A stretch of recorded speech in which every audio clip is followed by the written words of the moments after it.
First rule about Fudd Lore, don't talk about Fudd Lore. Today, we're talking about Fudd Lore. What is Fudd Lore? Fudd Lore. All right, so you ever go to a gun shop and you hear the most incredulous thing about a firearm or ammunition or just anything general in the gun world, and you go, what the hell is that guy talking about? That's probably Fudd Lore. Yep. Usually Fudd Lore involves something that is almost mythical, okay?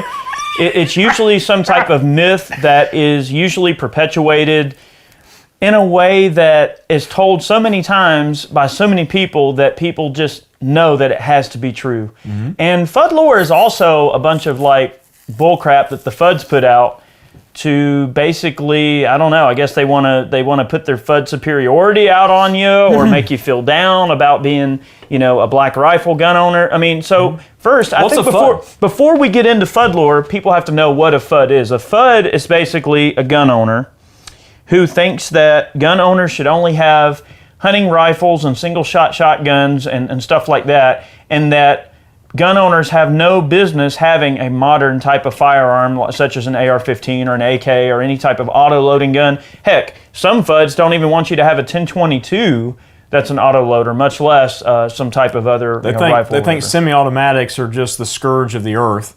You don't need a semi-auto to hunt with. Right. Everything revolves around hunting, or, you don't need that to go and shoot clay birds. Right. I mean, okay, well, it's not all about that. I mean, they think, the Second Amendment was written at a time when these modern guns weren't around, and that doesn't count.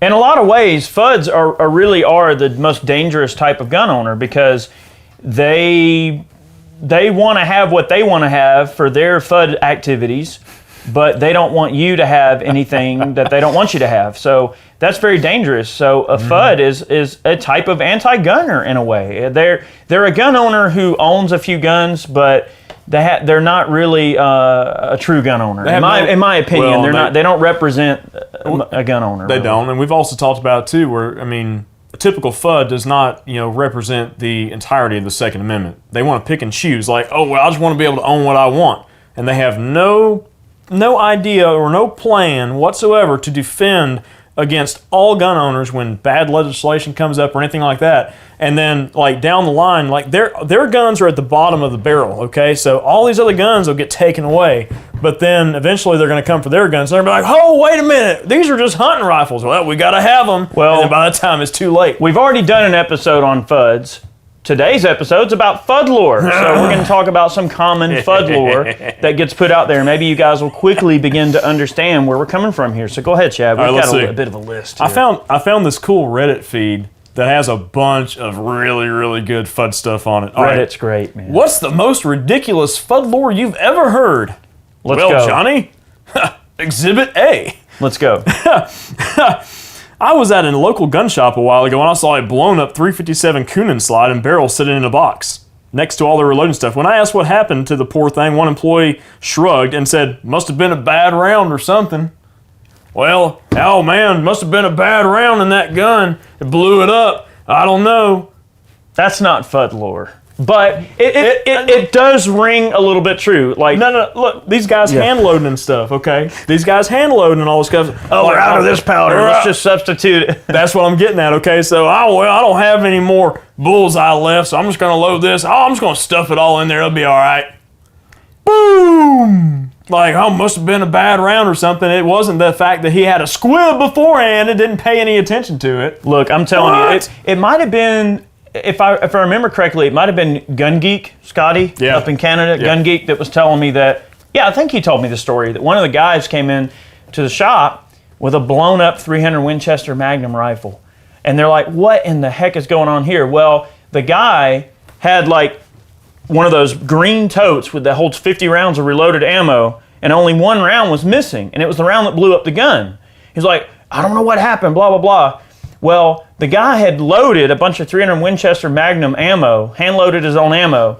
He was like, I ran out of rifle powder, so I just stuffed them full of bullseye. He's like, I thought you could just substitute whatever powder. So they pulled the bullets, and sure enough, the cases were full of bullseye powder and blew the gun to smithereens. But that's Fudd Lore, is, you can just do this, do that. that's maybe a little bit. Let's give some legitimate Fudd Lore examples. Okay, Like let's see. Fudd Lore is like, oh, a lady needs a revolver. She can't handle a semi-automatic. Yeah. You know what I mean? Like only women should use a revolver because they're not. They're not capable of running a semi-auto, or a semi-auto is dangerous for ladies to shoot because they don't know how to handle it. I mean, come on. Let's see. They can't pull the slide back on it. You know, some women can't pull the slide back on some of those little small autos because the thing is kind of tough. You know, some of them have heavy springs, but for the general purpose, it's probably all right. Oh man, how about you just go outside and you got somebody in the yard you don't want to be there? Just let a couple rounds rip out of your double-barrel shotgun, Uncle Joe. Come on, boy. That'll scare them off. Oh, yeah, that's straight up Fudd Lore. Is firing warning shots. So let me tell you something about warning shots, okay?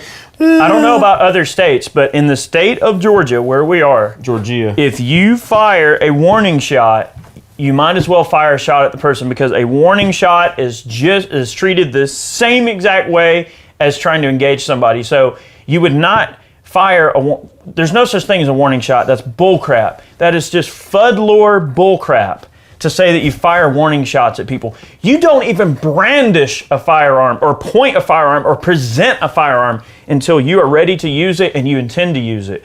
That is such Fudd Lore crap. Shoot double barrel in the air to scare off somebody. That is like, nobody needs an AR-15 because you can shave one piece and make it full auto. That's some Fudd Lore crap. I can't tell you how many times I have heard somebody say, oh yeah, well them there semi-automatics, man, you just shave a little bit of that firing pin off there and boy, she just becomes a full automatic. Shave no, the firing nobody pin. need that. Shave the firing pin down, baby. It's like the Masterpiece Arms guns and stuff. Oh man, you just have to shave one piece down in there, put a rubber band in there, it go fully automatic, boy.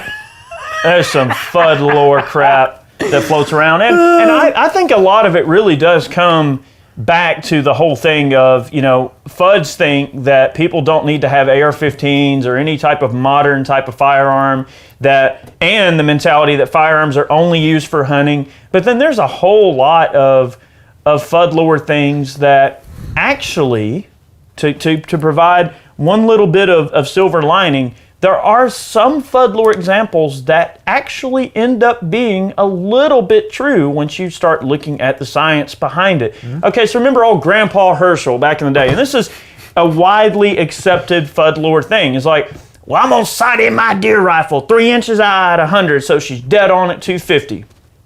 Whatever, okay. That actually has some validity. Mm-hmm. Zeroing a rifle for a given distance and knowing your hold at a closer distance is a perfectly legitimate concept. It's just the way that it gets explained is a little crazy, and they may not understand what's going on behind it, but it works. Mm-hmm. Okay, you can dial in a gun a little bit higher at a longer range and then hold a little lower at close range or whatever, or have a terminal zero that's a happy medium between the two, whereby the round might be an inch or two low at 100 or an inch or two high at 300, and you just aim dead on and know that that round lands within the zone that you need to get in on a whitetail deer to be in the kill zone for hunting purposes. So there are some silver lining things that get passed around as wisdom that kind of are. And then you look at the brush gun testing that we've done. I can't tell you how many times I've heard Fudds over the years talk about, well, it ain't got no knockdown power if it ain't got this and that and all this stuff. And you hear this knockdown power myth that gets thrown around, and it knocks them down, it does this. There is a little bit of science to kind of back that stuff up. When we look at brush guns, and we've shown that heavier for caliber bullets do obviously penetrate through brush better. If you were going to shoot through a piece of brush at a piece of game, if you wanted to, that yes, larger, slower moving, heavier bullets for caliber do a better job of getting through brush. This is one I want to test. Oh man, that deer walked behind that big old oak tree and I shot with my 30-06 and I killed that deer deader than a doornail, boy. Right through the tree. Right through the tree. I've heard that so many times. People say they shot through trees. I mean, you got to be really desperate to shoot a deer to go, well, there's an oak tree right yonder, but I got this here 30-06. I'm just going to shoot it through the trees. Why do all the Fudds got to be southern rednecks, boy? Southern gentlemen. Well, AR-15s old-timey and crotchety southern rednecks. AR-15s are too deadly. They need to be banned because they're weapons of war. Yeah, but then the 30-06 You know, they take their Winchester Model 70 chambered in 30-06, and they don't realize that Carlos Hathcock used the 06 Model 70 to kill, what, 90 Viet Cong in Vietnam War? I seem to recall a time and place in history where 30-06 M1 ball was the go-to round. 30 caliber was the go-to round for weapons of war. Oh my God. And I mean, you think about all the sporterized military surplus rifles that these guys used when they were younger to hunt with. Are you kidding me? And they want to complain about AR-15. Oh, they're too powerful. The bullet tumbles in the air. There's one. I've heard that before. AR-15s are too deadly because the bullet tumbles in the air as it's going down range. Oh, you don't want that. That's way too deadly. Now, okay, so there is a silver lining. We do have a video plan that we're going to be doing on testing. Some way we're going to test this knockdown power myth. We're still trying to figure it out. Look, it is a clear distinction that heavy and fast-moving, or even heavy and slow-moving projectiles, yes, they carry more energy, which, in theory, yes, will provide more energy on target. I think that knockdown power thing can literally just sort of be summed up in terms of basically just foot-pounds of energy. Mm-hmm. Okay, you know, foot-pounds of energy is a calculation that we use to figure out, you know, it's one thing for a small bullet to be moving fast and generating energy in that way, but the way the energy is delivered from the projectiles is very different. You know, a 50 caliber round versus a high foot-pounds of energy coming from a small fast round, those two bullets are going to do different things in what they're designed to do. But energy is energy, and it is a calculation. It can be measured, it can be witnessed, it can be viewed, it can be tested. So, you know, there are a lot of these things that get thrown around. Maybe, let's just say from a Fudd Lore aspect, in simpleton terms, but they are right. You know, if you have a 30-30 and you load it with a slightly heavier bullet, it's moving slower, it does have more mass, and it does seem to really provide a nice wound, okay? I recently went on a hunt with my Norwegian camelodder, and I took a doe a few days ago, and it's basically like shooting a rifled shotgun slug, essentially. And that doe went right down, not a single problem, and I've never watched a deer literally just drop like that. So there is something to be said for those big heavy bullets going through the air at moderate to slow velocities, and what, you know, how that power equates to energy downrange, especially on animals. Anyway, not to get off on a tangent, but we are going to sort of test that. Let's see. Man, them semi-automatic pistols without no safeties on them, they ain't safe. You drop it and that thing's going to go off. You just got to get yourself a good old revolver. Make sure you load 5 rounds in it so that firing pin ain't sitting on that primer. You don't want that thing going off in your pocket now. You hear, yep. Or only a man carries a revolver. Oh yeah, you got to have a 9mm won't hurt anybody. Yeah, you know, that's a common Fudd Lore myth. All this newfangled 9mm. Oh, you're not gonna hurt nobody with that. You're just gonna wound them. Oh, or start talking about wound them. Oh, I'm gonna shoot them in the kneecaps. That's Fudd Lore. I don't want to hurt them. I just want to wound them. I just want to wound them. Yeah, bye. That's Fudd Lore. Yeah, 9mm is a sissy caliber. It won't hurt anybody. Pistols chambered in 9mm is a woman's gun. You're only a man if you carry a 45 ACP 1911.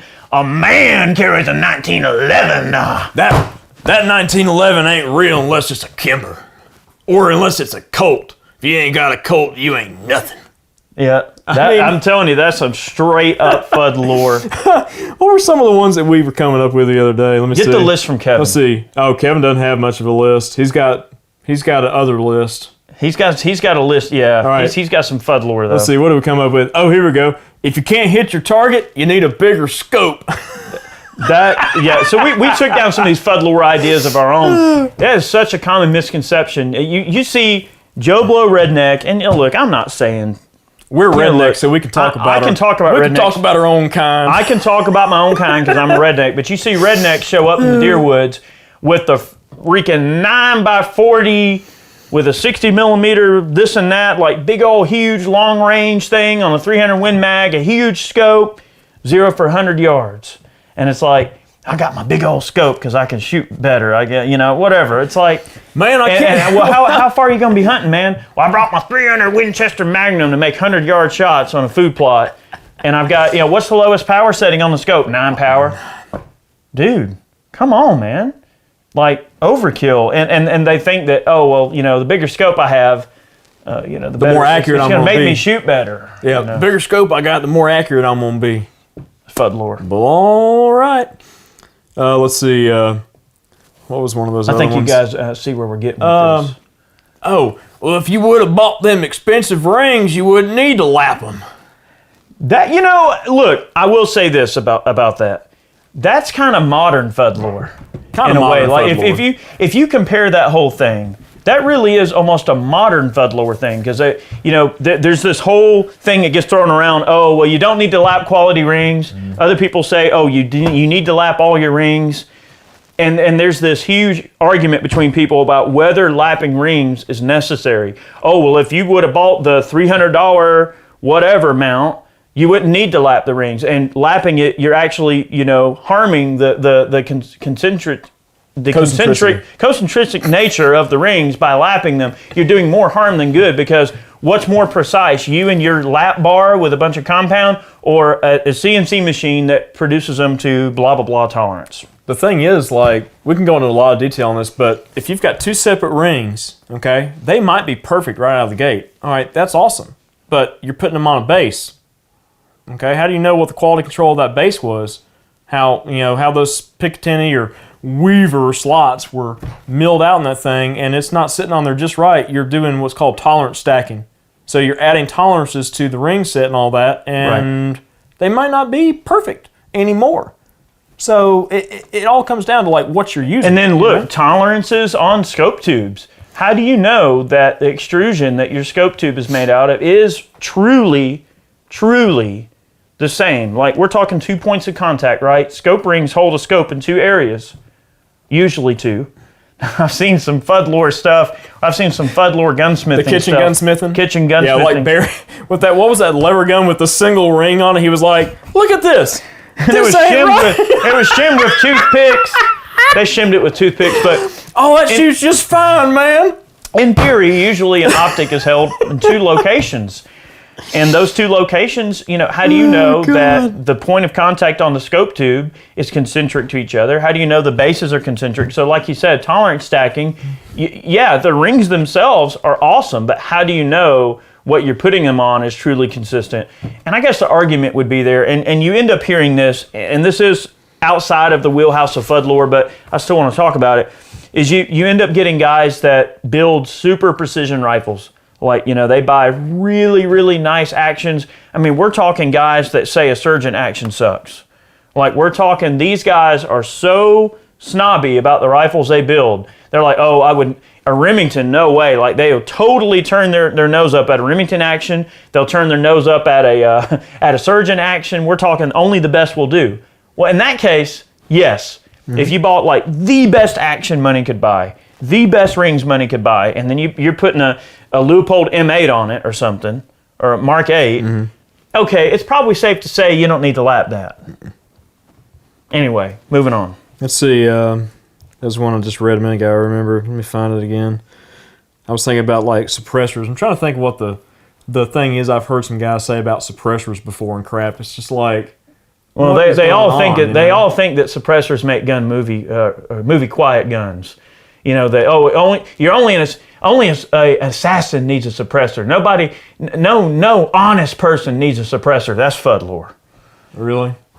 Like, oh man, them things are illegal. But yeah, oh man, you can't buy a suppressor. Suppressors are illegal. But yeah, man, Teddy Roosevelt hunted with a suppressor. Mm-hmm. Now I bet the Fudd Lore, if they knew that, they may change their game a little bit. If they knew how long suppressors have actually been around, and hell, Teddy Roosevelt hunted with a suppressor. And then, like you said, the information that gets spread around, that's another Fudd Lore trait. Oh man, you can't own that. That's illegal. Right. No, sir, not actually. It's completely legal. Well, it should be. No, it should be illegal. I don't like that one bit. I don't like that. Worries me that you've got that. Like, well, all right, we'll be seeing you. That's right. There's so much Fudd Lore, and the thing is, we could pick, and look, guys, we're not trying to say that if you're a guy that likes old school guns, like say you like your old school hunting rifles, we're not saying it's not okay to go out and do your thing and enjoy your guns. All we're asking for is for the people who typically fall into the category being a FUD, have a dang open mind and understand that not all of us want the same things, and that all of us guys that really like the modern guns too, will never tell you that you can't go out and duck hunt with your whatever 30-inch long duck hunting shotgun. Wait a minute, you've got one of those. You've got a 40-inch long goose gun. You must be a FUD. I do, but the thing is, what separates guys like I think you and I from a FUD is that we love all guns. To me, the Second Amendment is an all-encompassing thing that is more than just what one basic perceived need is. Oh, well, the need to go shoot skeet with my grandson, or the need to go out and kill a deer once a year, and that's my only exposure to guns. Or old Grandpa Herschel's revolver that he passed down to me, his old Smith & Wesson, that's my bedside gun, and I'm not going to go buy a gun. Or someone who is just gifted guns or handed down guns and has never even gone into a gun shop and actually bought a gun, has never even bought a gun. They were just passed down guns, and their only exposure to guns is what they've been given by their grandparents or parents when they passed away or something. So we're not saying it's not okay to be that guy, but understand that guys like us are the barrier between bad legislation and it getting down to you. Do you not think that when there's some legislation that comes up related to conservation or hunting conservation or hunting lands or anything that's related to conservation that we don't fight for equally, that we don't call our congressmen and complain about that? Yes, we hunt ducks and deer and hogs, and we hunt and do outdoor activities just like you do. But we also want to have our AR-15s to protect our homes and to go out and shoot and to have fun. And, there are many purposes. And guess what? We hunt with AR-15s. So it's not like, a hunting rifle is this term that gets put onto a given type of rifle. It's just so dumb. The AR-15 is a common use firearm that is the modern equivalent of your FUD guns. So what? When we switch to all this electronic laser beams and bull crap, are we going to be like, oh, them laser beams are just for all these newfangled whatever, I just want my AR-15? Nobody needs that laser gun. I mean, all they need is a good old-fashioned AR-15, boy. That's going to be us in about 40 years. Think about it. Bye. I mean, yeah, but that's what it comes down to. One day when we're shooting laser beams and crap like that and phasers or whatever, it's going to come. They're already working on electronic ignition systems for guns. It's only a matter of time before there's like physical energy weapons that are developed and used. They'll have energy weapons or whatever. It may be a long time from now, but is that to say that guys like us are going to be like, oh, all them energy weapons, that's too dangerous. Nobody needs to have that. I'll just take my good old standby AR-15. Guys, there's gonna come a time when the AR-15 is an outdated gun. Look, technology grows and develops new things, but your rights don't change. Your rights are your rights regardless of the technology. And that is my big thing that I dislike about FUDs. Why does everything got to be so political all the time? God, always. Well, we constantly have to fight for our reason to exist because there's so much more FUD lore that is floating around in our brains. Just stuff you've heard in gun shops and stuff floating around, and you just heard people say, and you go, "What? No, that's not right." And you try to explain these things to people who are just ignorant, and they just want, "Oh, well, you're just a young gun. You don't know nothing." Right. Come on. But what ridiculous FUD lore have you guys heard about? We want to hear your FUD lore, so sound off in the comment section below. We want to read all about it. We want to know every little juicy detail that you guys can possibly come up with for FUD lore. And guys, this video is just a little fun. It's kind of around hunting season right now. I like to hunt. Usually around hunting season, we start talking about FUDs and all their bull crap. So it is kind of fun to poke a little fun at the FUDs. And look, on a serious note, before I let you guys go, I'll just mention one more thing. That it's not good to create division within the gun community. Even us busting the FUD's chops a little bit in this video is still division in one way or the other. We don't need to divide each other over trivial things. Guys, you have to try to get the FUDs in your life to understand how important it is to accept and embrace all forms of gun ownership. That's the only way that we're going to survive this train wreck, is to band together and hold on for when the wreck occurs, that we can come out all together. We don't want the FUD folks to not have what they want. All we want is for them to understand where we're coming from. And that's done through dialogue and by making them understand your way of looking at it. So on a serious note, this video is lighthearted. We're poking a little fun, but we don't want to create division within the community. We want everybody to get together and fight for the same cause. That's very important to us. So keep that in mind. But just the same, sound off below on your FUD lore, and we'll get a good laugh. So guys, thank you for watching today's video. We hope you enjoyed it. Have yourselves a great day. Thank you to all of our Patreon supporters, all the folks that purchase man cans to help support the channel. You guys are great. Thank you very much. You give us the ability to move on and take on this type of content. Thank you so much for thinking of your other viewers and supporting the channel. It means a lot to me and my family.